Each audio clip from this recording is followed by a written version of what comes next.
চাঁপাইনবাবগঞ্জের শিবগঞ্জ উপজেলার চৌকা সীমান্তে ২০ জনকে বাংলাদেশে পৌঁছিনের চেষ্টা প্রতিহত করেছে বিজিবি।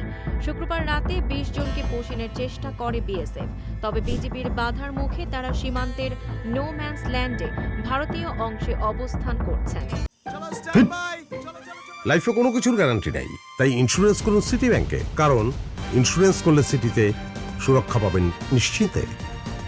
শনিবার সকালে বিজিবির ৫৯ ব্যাটালিয়নের অধিনায়ক লেফটেন্যান্ট কর্নেল মোহাম্মদ তাজুল ইসলাম চৌধুরী এই তথ্য জানিয়েছেন।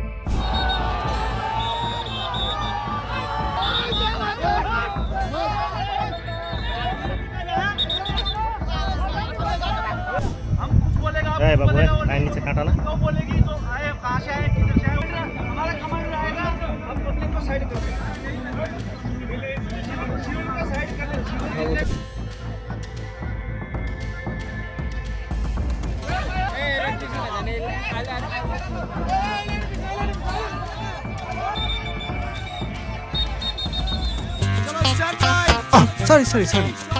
লাইফে কখন কি হয় গ্যারান্টি আছে, তাই ইন্স্যুরেন্স করুন সিটি ব্যাংকে, কারণ ইন্স্যুরেন্স করলে সিটিতে সুরক্ষা পাবেন নিশ্চিন্তে।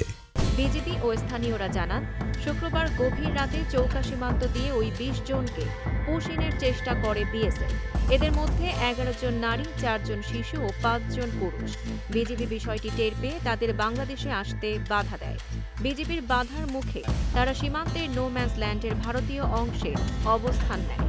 বিজিবি অধিনায়ক লেফটেন্যান্ট কর্নেল মোহাম্মদ তাজুল ইসলাম চৌধুরী বলেন, বিজিবি টহল দলের তৎপরতায় ২০ জনকে পুশিনের চেষ্টা প্রতিহত করা সম্ভব হয়েছে। তারা বর্তমানে শূন্য রেখায় অবস্থান করছে। বর্তমানে সীমান্তে উত্তেজনা বিরাজ করছে এবং বিজিবির সাথে বাংলাদেশি স্থানীয়রাও সীমান্তে প্রতিরোধ গড়ে তুলেছে।